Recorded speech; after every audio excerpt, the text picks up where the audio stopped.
செந்தில் பாலாஜிக்கு ஜாமீன் கொடுக்க வேண்டுமென்றால் மந்திரி பதவியை விட்டாக வேண்டும் என்று வற்புறுத்தியது உச்சநீதிமன்றம். திமுக மந்திரி சபையே கடைசி மந்திரி சபை கூட்டத்தை புழல் சிறையில் நடத்திவிட்டு வீட்டுக்கு போகும். கற்பனை செய்து பார்க்காத ஒரு கேவலமான ஆட்சி முறையும் ஒரு கேவலமான முதலமைச்சரும் ஒரு கேவலமான மந்திரியும் ஒரு காலத்தில் வருவார்கள் என்பது அம்பேத்கருக்கு தெரிந்திருக்கவில்லை. அதுக்கு பெரிய காரணம் அமித்ஷா. இந்த மாதிரியான மனிதர்களை வைத்து கொண்டு தொந்தரவு கொடு என்று சொன்னால் அப்புறம் நீதிமன்றம் ஒன்று இருக்கிறதே, எவ்வளவுதான் நீ தொந்தரவு கொடுக்க முடியும்? ஏன் அரசியல் சாசனம் சொல்லவில்லை என்றால் திருடர்களெல்லாம் மந்திரிகளாக வருவார்கள் என்பதை சட்டம் எழுதியவர்கள் நினைத்து பார்க்கவில்லை. விரும்பத்தகாத வார்த்தை யூஸ் பண்ணிட்டார், தகாத வார்த்தை. அதனால இன்னைக்கு அமைச்சர் பதவி போயிருக்கு. செயலில் அவ்வளவு பேரும் சிறையில் உட்கார்ந்து கொண்டு மந்திரியாக இருக்க வேண்டும் என்கிறார்கள். திரு முத்துசாமி அவர்கள் மது விலக்கு ஆய்வுத்துறை அமைச்சராக இருக்கிறார். ஆனால் பின்னாடியிலிருந்து செந்தில் பாலாஜி தான் அதை கவனிக்க போகிறார். லியோ என்று சொன்னீர்களே, லியோ வந்து விட்டார். கோயம்புத்தூர் குலுங்கியது, நயன்தாரா போனாலும் குலுங்கும்.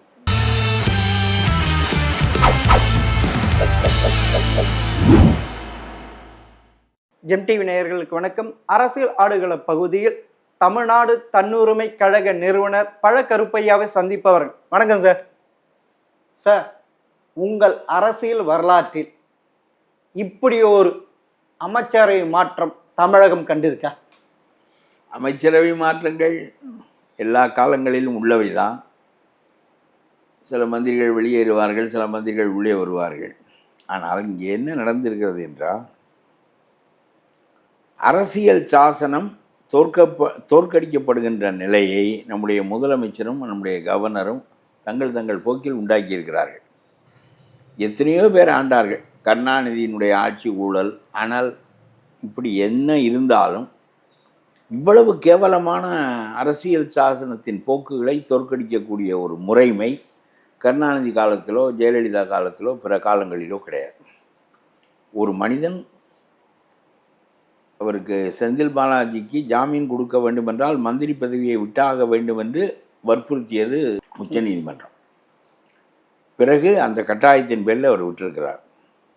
பொன்முடி ஏற்கனவே 3 ஆண்டு தண்டிக்கப்பட்டு அதை நிறுத்தி வைத்து விட்டு வந்தவர். ஆகவே 2 பேரும் தூக்கப்பட்டிருக்கிறார்கள். 2 பேருக்கு வேறு 2 பேர் வருகிறார்கள். அந்த என்னுடைய கருத்து, ஒரு நாளைக்கு அந்த மொத்த மந்திரி சபையே, திமுக மந்திரி சபையே கடைசி மந்திரி சபை கூட்டத்தை புழல் சிறையில் நடத்திவிட்டு வீட்டுக்கு போகும் என்பது என்னுடைய எதிர்பார்ப்பு. ஒரு நாள் நடக்கும். கெஜ்ரிவால் போனது போல் நம்முடைய முதலமைச்சர் ஸ்டாலினும் ஒரு நாள் உள்ளே போய் கடைசி மந்திரி சபை கூட்டம் நடந்து பிறகு இந்த கட்சியும் ஓயும் இந்த ஆட்சியும் ஓயும் என்பது என்னுடைய எதிர்பார்ப்பு. இப்படித்தான் போய் கொண்டிருக்கிறது என்று. ஏன் இதை நான் சொல்லுகிறேன் என்றால், ஒரு மனிதன் ஒரு குற்றம் செய்துவிட்டு உள்ளே போகிறார் இந்த செந்தில் பாலாஜி. அவரை கூப்பிட்டு மந்திரியாக ஆக்குகிறார் நம்முடைய ஸ்டாலின். அது தியாகி பட்டம். அதெல்லாம் கிடக்கட்டும். ஒரு அரசியல் சாசனம் கண்டறியாதது. அதாவது ஒரு சிறைக்கு போகின்ற மனிதன் சிறையிலேயே மந்திரியாக ஆக்கப்பட்டால் அவருடைய லெவல் என்ன? ஜெயிலர் இவருக்கு என்ன செய்வார்? சாதாரண வார்டரிடம் எப்படி நடந்து கொள்வார்? ஜெயிலருடைய ஏசி அறையை இவருக்கு கொடுத்து விட்டு ஜெயிலர் போய் செல்லில் தூங்குவாரா? உலகத்திலேயே ஒரு குற்றவாளி என்று சிறையில் அடைக்கப்பட்ட ஒருவருக்கு மந்திரி பதவியை கொடுக்கின்ற போது கவர்னர் நான் பதவி பிரமாணம் செய்து வைக்க மாட்டேன் என்று சொல்லியது நியாயம். நம்முடைய அரசியல் சாசனம் இப்பொழுதும் அவர் எதற்காக உச்சநீதிமன்றம் இத்தனை தடவை 4 நாளாக 4 முறை வாய்தா அளித்தது? இவ்வளவு தயங்கி நீதிமன்றம் பேச வேண்டிய கட்டாயம் என்ன? ஏனென்றால் ஒரு மந்திரியாக இருக்கிறவன் ஜெயிலுக்கு போவான் என்பதை நம்முடைய அரசியல் சாசனம் அறிந்திருக்கவில்லை. அரசியல் சாசனம் எழுதிய காலத்தில் நேர்மையானவன், நல்லவன், மக்களால் ஏற்றுக்கொள்ளப்படுகின்றவன் ஆட்சிக்கு வருவான். தப்பானவன் தேர்ந்தெடுக்கப்பட்டு விட்டால் அவனை மந்திரியாக ஆக்குவதோ மந்திரி சபையில் சேர்த்து கொள்வதோ யாரும் செய்ய மாட்டார்கள். செய்தால் அந்த ஆட்சி கவிழ்ந்து போகும், மக்கள் விரும்ப மாட்டார்கள் என்று அப்படியெல்லாம் கருதியதினால்தான் சிறையிலே ஒருத்தர் மந்திரியாக இருக்க முடியுமா முடியாதா என்பதை பற்றி நம்முடைய சட்டம் இட் இஸ் இக்னரண்ட். நம்முடைய சட்டம் இக்னரண்ட். அதனாலே இவர்களுடைய ப்ரையாரிட்டி என்று சொல்லும்போது கவர்னரால் தடுக்க முடியவில்லை. அவர் கவர்னருடைய துணை இல்லாமலேயே அவரை மந்திரியாக ஆக்கினார். இது ஒரு அரசியல் சட்டம் அறியாத, கற்பனை செய்து பார்க்காத ஒரு கேவலமான ஆட்சி முறையும், ஒரு கேவலமான முதலமைச்சரும், ஒரு கேவலமான மந்திரியும் ஒரு காலத்தில் வருவார்கள் என்பது அம்பேத்கருக்கு தெரிந்திருக்கவில்லை. ஆகவே இதை பற்றி எழுதவில்லை. அதே மாதிரி சட்டமன்றம் சட்டங்கள் செய்யுமானால் அதனுடைய தகுதியை பார்த்து சில சமயங்களில் ஜனாதிபதிக்கு அனுப்புவது, சில சமயங்களில் திரும்ப இது சரியில்லை என்றால் சட்டமன்றத்துக்கு அனுப்புவது, சட்டமன்றம் திரும்ப அதையே நிறைவேற்றி அனுப்பிவிட்டால் அதை ஏற்றுக்கொண்டு தான் ஆக வேண்டும் என்று அரசியல் சாசனம் சொல்லுகிறது. இவர் அப்பொழுதும் அனுப்புவதில்லை. அதற்கு பெரிய காரணம் அமித்ஷா. இந்த மாதிரியான மனிதர்களை வைத்து கொண்டு தொந்தரவு கொடு என்று சொன்னால் அப்புறம் நீதிமன்றம் ஒன்று இருக்கிறதே, எவ்வளவுதான் நீ தொந்தரவு கொடுக்க முடியும்? சரி, இப்பொழுது அரசியல் சாசனம் அறியாதவர்கள் 2 பேர். ஒரு திருடனை, ஒரு கிரிமினலை மந்திரியாக ஒரு ஆக்குகின்ற முதலமைச்சரை நம்முடைய அரசியல் சாசனம் கற்பனை செய்து பார்க்கவில்லை. அது மாதிரி சட்டமன்றம் நிறைவேற்றுகிற சட்டங்களுக்கெல்லாம் கையெழுத்து போட மாட்டேன் என்று சொல்லுகிற கவர்னரையும் அது கற்பனை செய்து பார்க்கவில்லை. இந்த 2 பேரும் நம்முடைய அரசியல் சாசனம் எழுதப்பட்ட காலத்தில் நினைத்தே பார்க்க முடியாதவர்கள், கற்பனையே செய்ய முடியாதவர்கள். ஏனென்றால் படுமோசமான கவர்னர், படுமோசமான முதல் மந்திரி, படுமோசமான திருட்டு மந்திரிகள். அவர்கள் அதுக்கு சட்டம் செய்யவில்லை. ஆகவே நீதிமன்றம் குழம்புகிறது. நீதிமன்றம் என்ன சொல்லுகிறது என்றால், மந்திரி பதவியை விட்டு விடுகிறாய். மந்திரியாக உள்ளே இருந்ததை நீதிமன்றம் ஒன்றும் செய்ய முடியவில்லை. மந்திரியாகவே அவர் இருக்கிறார். என்ன ஒரு குற்றம் சாட்டப்பட்ட மனிதர் எதற்காக மந்திரியாக இருக்க வேண்டும் என்று நீதிமன்றத்தால் கேட்க முடியவில்லை. ஏனென்றால் அரசியல் சாசனத்தில் அது குறித்து எதுவும் சொல்லப்படவில்லை. ஏன் அரசியல் சாசனம் சொல்லவில்லை என்றால், திருடர்களெல்லாம் மந்திரிகளாக வருவார்கள் என்பதை சட்டம் எழுதியவர்கள் நினைத்து பார்க்கவில்லை. இப்படி ஒரு கேவலமான கவர்னரும் முதலமைச்சரும் இருக்கின்ற ஒரு காலகட்டத்தில் இவர்கள் உரிமையை பற்றி பேசுகிறார்கள். அப்புறம் இவர் சொல்லுகிறார், கவர்னரை மீறி சுப்ரீம் கோர்ட்டு உத்தரவு போட்டு விட்டது. இந்த உத்தரவுக்கு ஒரு வெற்றி விழா கொண்டாடுகிறார், செங்கோல் கொடுக்கிறார் அந்த வக்கீல்களுக்கெல்லாம். நான் கேட்கிறேன், இது முழுதும் வெற்றி விழாவா இல்லையாங்கிறதை அப்புறம் பார்ப்போம். ஏனென்றால் ஜனாதிபதி 3 மாதத்திற்குள்ளாக கையெழுத்து போட வேண்டும் என்று சுப்ரீம் கோர்ட்டு போட்டிருக்கின்ற உத்தரவு இருக்கிறதே, அதெல்லாம் நிற்காது, செல்லுபடியாகாது. இவர்கள் போட்டு விட்டார்களே தவிர ஜனாதிபதிக்கு உத்தரவிடுவதற்கு சுப்ரீம் கோர்ட்டு ஒன்றும் அதற்கு அவ்வளவு அதிகாரம் கிடையாது என்பது ஒன்று.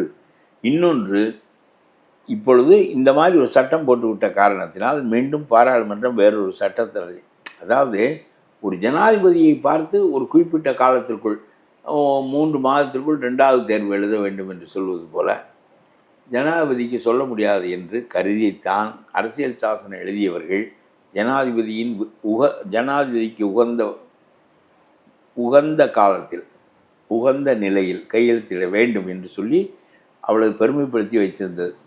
ஆனால் இப்படி காலகாலத்திற்கும் கையெழுத்து போடாத கவர்னர்கள் வருவார்கள் என்று அரசியல் சாசனத்துக்கு தெரியாது என்பதனால் காலம் வரையறை செய்தது. ஆனால் ஜனாதிபதிக்கு வரையறை செய்ய முடியும் என்று நான் நம்பவில்லை. இப்பொழுது பார்லிமெண்ட் அதற்காக ஒரு சட்டம் செய்யும். இதிலே சுப்ரீம் கோர்ட் கால வரையறை கொடுத்தது தப்பு என்று அது ஒரு ஆர்டினன்ஸ் போட்டோ அல்லது சட்டம் செய்தோ விட்டால் சுப்ரீம் கோர்ட்டினுடைய அந்த சட்டம் இப்பொழுது ஸ்டாலின் கொண்டாடுகிறாரே, இனிமேல் ஜனாதிபதியும் தப்ப முடியாது, கவர்னரும் தப்ப முடியாது என்று இவர் சொல்லியிருக்கிறார். தப்ப முடியுமா முடியாதா என்பதை இனிமேல் தான் பார்க்க வேண்டும். ஆகவே இவர் வெள்ளிச்செங்கோல் கொடுக்கிறார். ஆனால் இவர் சொல்லுகிறார், இவர்கள் என்ன மாநில சுயாட்சி பேசுகிறார்கள் என்றால், டாஸ்மார்க்குள் டாஸ்மார்க் அலுவலகத்திற்குள் அந்த அமலாக்கத்துறை பிரிவினர் உள்ளே நுழைந்து விட்டார். உள்ளே நுழைந்தது மாநில உரிமையை பறித்து விட்டது என்று ஸ்டாலின் ஒரு வழக்கு போட்டார். அதாவது எங்களுக்கு தனி உரிமை இருக்கிறது, எங்களுடைய அலுவலகத்திற்குள் எங்களை கேட்டுக்கொண்டு தான் நுழைய வேண்டுமே தவிர நாங்கள் அனுமதித்தால் தனி உன்னை கேட்டால் தான் நீ எல்லா ஆவணங்களையும் ஒழித்து வைத்து விடுவாய், அப்புறம் எப்படி அந்த திருட்டு ஆவணங்களை எடுப்பது? உலகத்திலேயே ஒரு சரக்கு உற்பத்தியாகி அந்த சரக்கு டாஸ்மார்க்குக்கு அதற்கு ஆயத்த வரி கட்டி, எக்ஸைஸ் டியூட்டி கட்டி, அதற்கு பிறகு அது விற்பனைக்கு வரும். எக்ஸைஸ் டியூட்டி கட்டாமலே பாதி சரக்கு செந்தில் பாலாஜியை வெளியே கொண்டு வந்து விட்டார். 10 ரூபாய் பாட்டிலுக்கு கூட வேறு வைத்து விட்டார். இப்படி அரசாங்கமே அரசாங்கத்தை வரி ஏய்ப்பு செய்வதை நாம் கண்டறிந்தது இல்லை. இந்த விஜய் என்னென்னமோலாம் பேசுகிறாரே, அரசாங்கமே அரசாங்கத்தின் வரி ஏய்ப்பு செய்கிறது ஒன்று. அப்புறம் நாங்கள் திருட்டு ஆவணங்களெல்லாம் வைத்திருப்போம், திருடுவதற்கான ஆவணங்களெல்லாம் உள்ள இடத்திற்குள் கூட நீ சோதனையிட வரக்கூடாது, அது எங்களுடைய மாநில உரிமையை பறிப்பதாகும் என்று சொன்னால் நான் கேட்கிறேன், திருடுவது, திருட்டு ஆவணங்களை பத்திரமாக வைத்துக்கொள்வது, இவற்றுக்காகத்தானா நீங்கள் மாநில உரிமை, மாநில சுயாட்சி கேட்கிறீர்கள் என்று நான் கேட்கிறேன். சார் எனக்கு ஒரு டவுட்டு, மத்தியில் கூட்டாட்சி, மாநிலத்து சுயாட்சி, என்ன சார் இது? இங்கேயும் கூட்டாட்சி கேட்க வேண்டியதானே? இது வினோதமாக இருக்கு.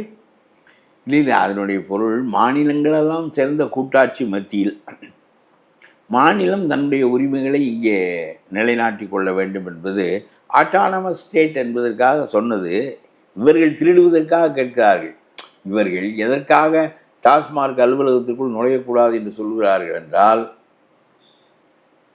தங்களுடைய திருட்டு வெளிப்பட்டு விடக்கூடாது என்பதற்காக. ஆகவே இவர்கள் கேட்கின்ற சுயாட்சி என்பது நியாயமாக அமெரிக்கா போன்ற நாடுகளிலெல்லாம் மாகாணங்கள் ரொம்ப அதிகாரம் பெற்றவை.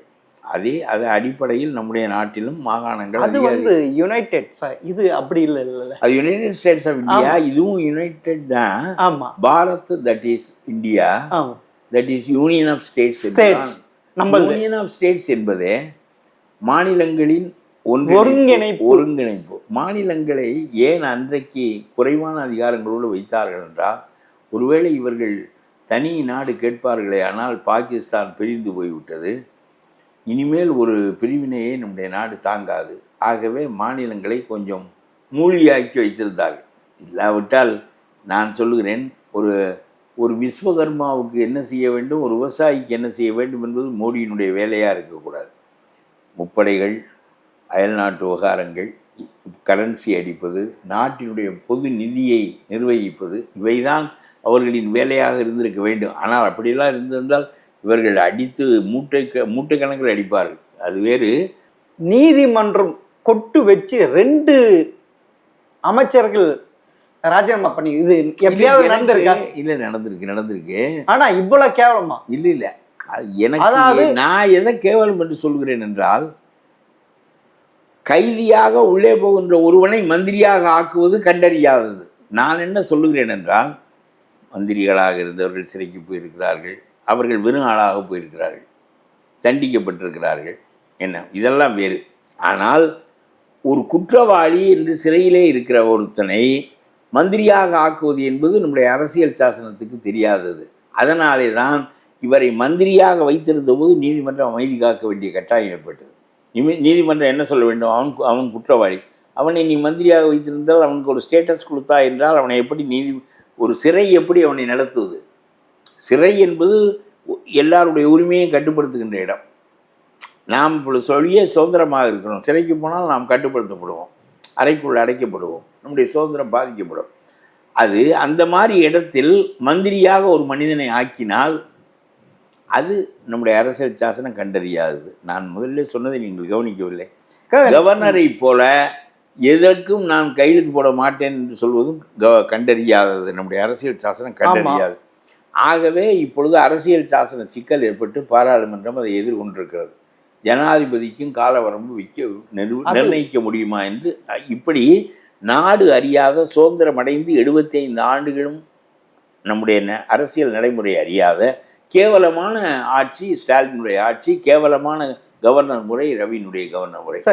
ஆகவே இது இந்தியாவுக்கு வழிகாட்டுகின்ற மாகாணம் இல்லை, கேவலமான வழியில் வழிகாட்டுகின்ற மாகாணம் இது. சார், நான் ஒன்று கேட்குறேன். பொன்முடி விரும்பத்தகாத வார்த்தை யூஸ் பண்ணிட்டார், தகாத வார்த்தை, அதனால் இன்னைக்கு அமைச்சர் பதவி போயிருக்கு.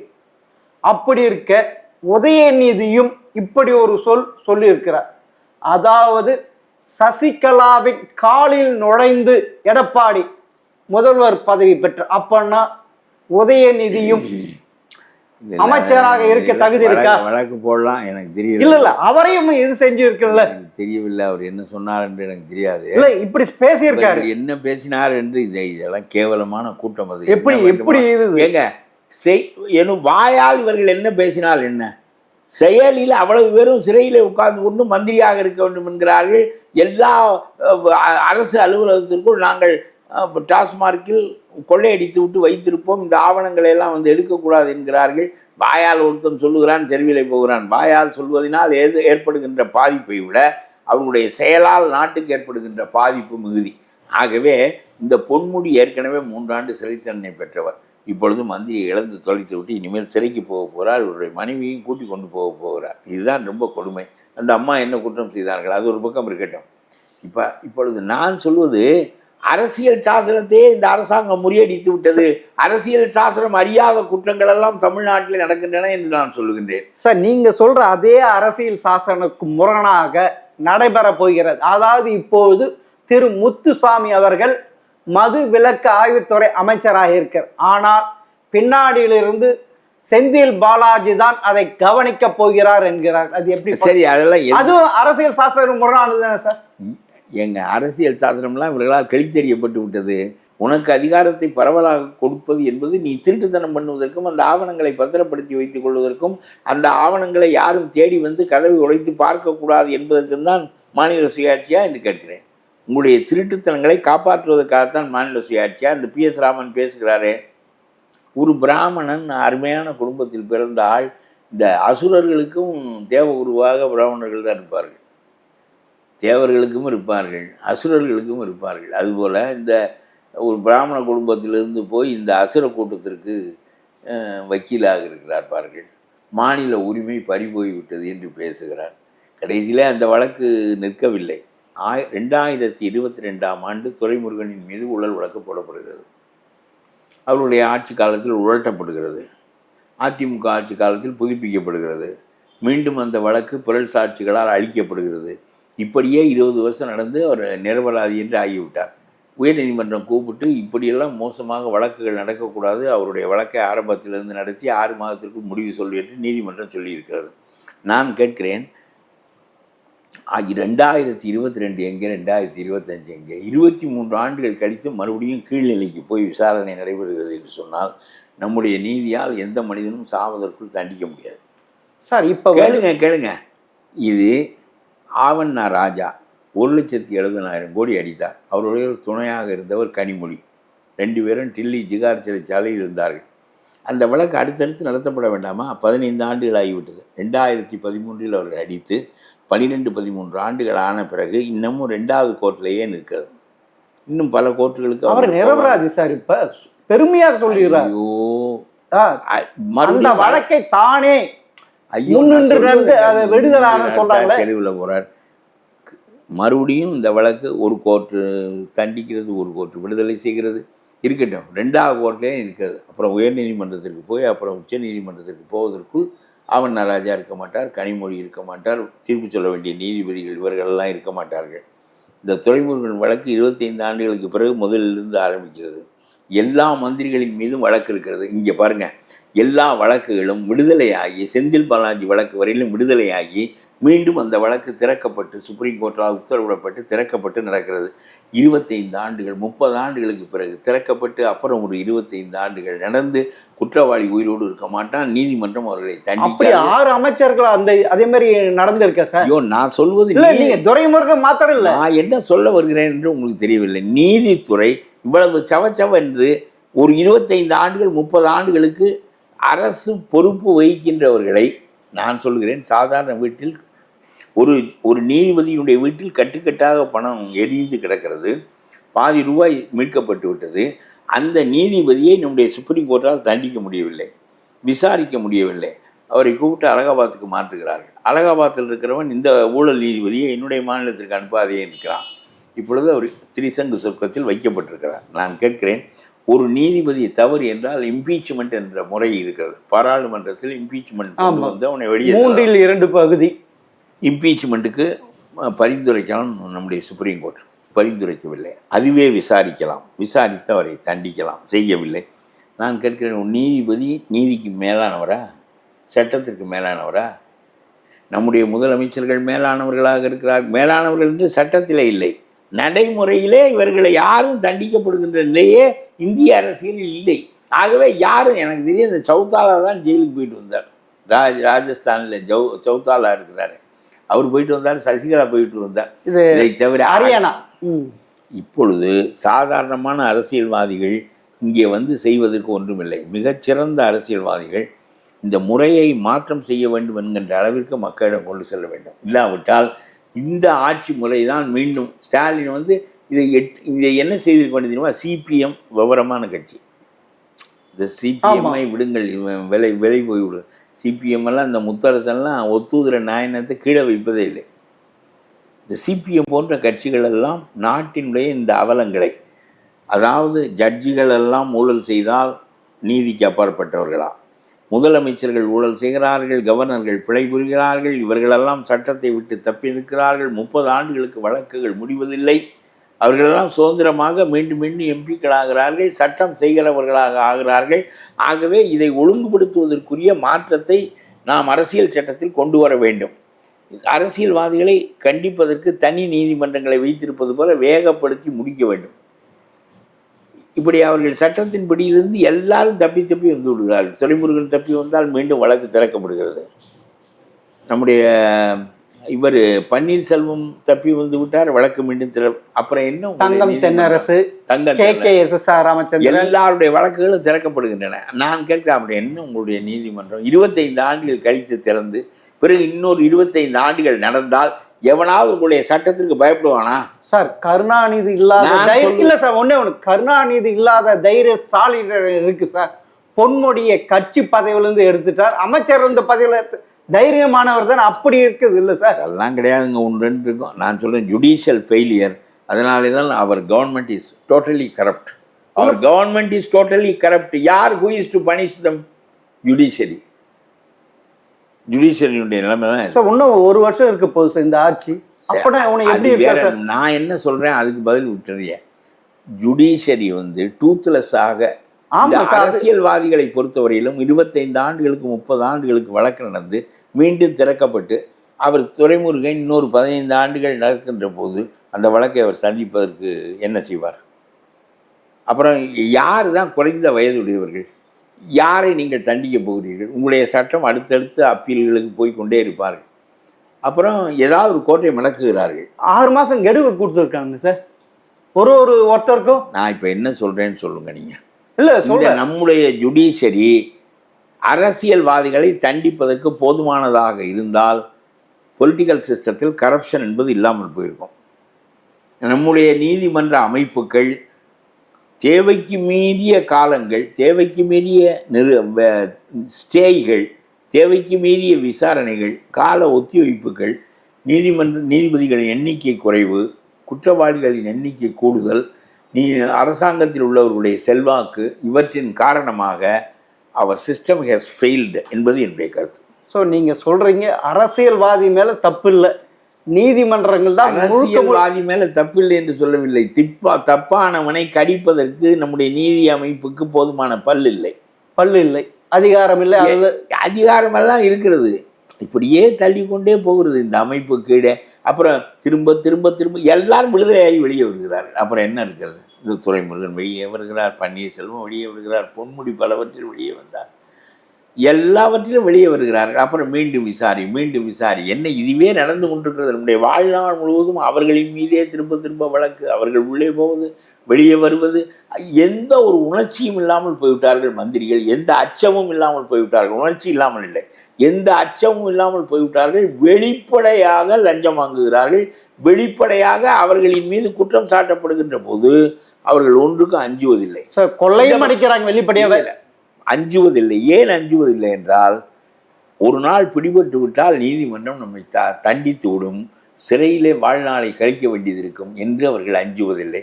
கடவுள் இவர்களை தண்டித்தால் ஒழிய நம்முடைய நீதி அமைப்பால் இந்த கரப்ட் சிஸ்டத்தை ஒழுங்குபடுத்த முடியாது.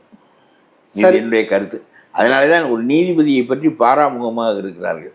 ஒரு நீதிபதி கட்டுக்கட்டாக பணம் கொடுத்தால் அவரை பாராமுகமாக இருக்கிறார். இன்றைக்கு வரையில் அதற்கு என்ன பேச்சென்று தெரியவில்லை. நம்முடைய பாராளுமன்றமாக சொல்ல வேண்டும், sent him to the parliament,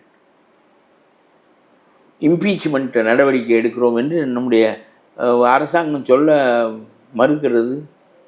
எல்லாம் அமித்ஷாக்கள் இருக்கின்ற அரசு தானே இது.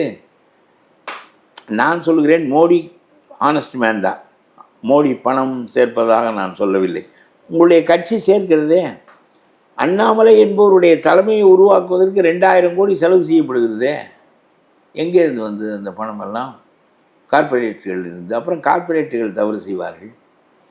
ஆகவே நான் சொல்லுகிறேன், இதையெல்லாம் சும்மா வந்து கோயம்புத்தூர் குலுங்கியது என்று சொல்லி நம்ம இந்த முறையெல்லாம் மாற்றுவதற்குரிய சிந்தனை இவர்களுக்கெல்லாம் இருப்பதாக நான் நினைக்கவில்லை.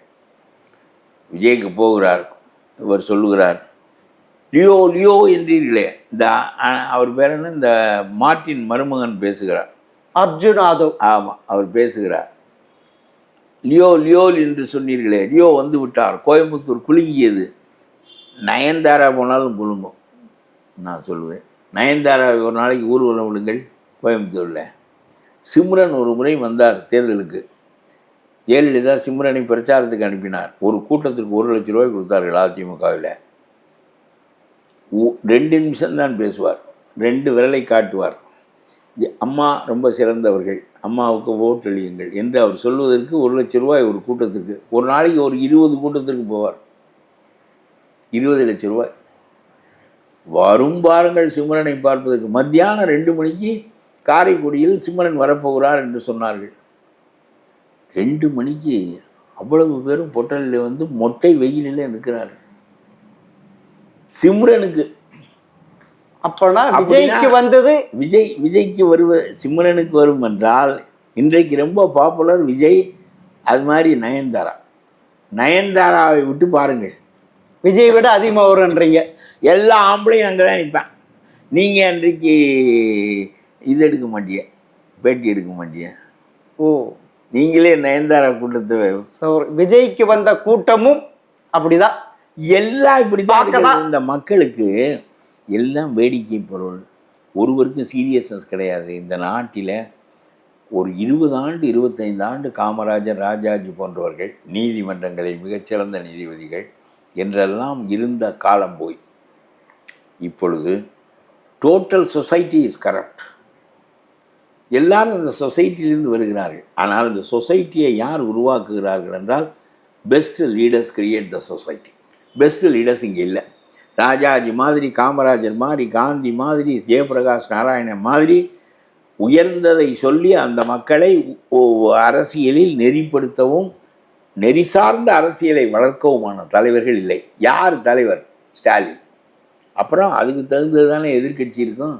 அப்புறம் சீமான் எதிர்கட்சி தலைவர், விஜய் எதிர்கட்சி தலைவர். இந்த லெவலுக்கு தான் இருக்கும். யாருக்கு என்ன பேசுகிறது? எல்லாம் 10 பேர் கூட்டணி என்றால் அவனுக்கு எவ்வளவு நாட்டில் அநியாயம் நடந்தாலும், தெருவிலே பெண்ணை கற்பழித்தாலும், வேங்க வேலில் மலத்தை கலந்தாலும், சாம்சங் முதலாளி எத்தனை பேரை வேலையை விட்டு அனுப்பினாலும் அந்தந்த கட்சிக்காரன் தன் கொள்கைகளுக்காக போராடுவதில்லை. கூட்டணி சிபிஎம் சாம்சங்கை மென்று முழுங்கி கொண்டு, ஸ்டாலின் வந்து சாம்சங்க்கு ஆதரவாக பேசுவார் நீதிமன்றத்தில். ஆனால் இவர்கள் 2 பேரும் கூட்டணியிலே இருப்பார்கள். வேங்கை வயல் கலந்தவனை தண்டிக்க மாட்டார் ஸ்டாலின். திருமாவளவன் அங்கே தான் இருப்பார். ஆக எந்த அடிப்படைக்காக கட்சி தோன்றியதோ அந்த அடிப்படையையே விட்டு எல்லாரும் கட்சி நடத்துகிறார்கள். ஒரு லீடர் கூட எபவ் தி லெவல் கிடையாது. சிந்தனையில், நடத்தையில், நேர்மையில், ஏதிலும். ஆகவே இதை பற்றி பேசுவதற்கே ஆள் இல்லை. Total society is corrupt because total government is corrupt. Leaders are corrupt. Government is corrupt. Our entire system is corrupt. Our judiciary is toothless to punish these people. ஆகவே இந்த காலகட்டத்தில் ரொம்ப அறிவும் நெறிசார்ந்த மனிதனும் உள்ளே வந்து வழிகாட்ட வேண்டும் என்பதற்கு மாறாக விஜய் ஜெயிப்பாரா, சீமான் கூட்டு சேருவாரா, இது தன்னோடு இருந்த பொம்பளையை 7-8 ஆண்டுகள் வாழ்ந்த பொம்பளையை 8 தரம் கற்பமான பொம்பளையை தேவடியான்னு சொல்கிற மனுஷனை பார்த்து எனக்கு ஐயோ நெஞ்சே கடுக்குது. உன்னோட நல்லதோ கெட்டதோ ஒருத்தி வாழ்ந்தா, 7-8 வருஷம் வாழ்ந்தா. அவள் 8 தரம் கற்பமாயிருக்கா, நீ கலைச்சிருக்க. அப்புறம் ஒரு நாளைக்கு அவளை தேவடியான்னு சொன்னால் இதெல்லாம் என்ன? அரசியல் தலைவர்கள் இவர்களெல்லாம். இவர்களுக்கு 8% ஓட்டு விழுகிறது. இவர்கள் தமிழ் தேசியம் பேசுகிறார்கள். அப்புறம் ஸ்டாலின் முதலமைச்சராக இருக்கின்ற காலத்தில் சீமான் தானே எதிர்க்கட்சியில் இருப்பார், விஜய் தானே எதிர்க்கட்சியில் இருப்பார்.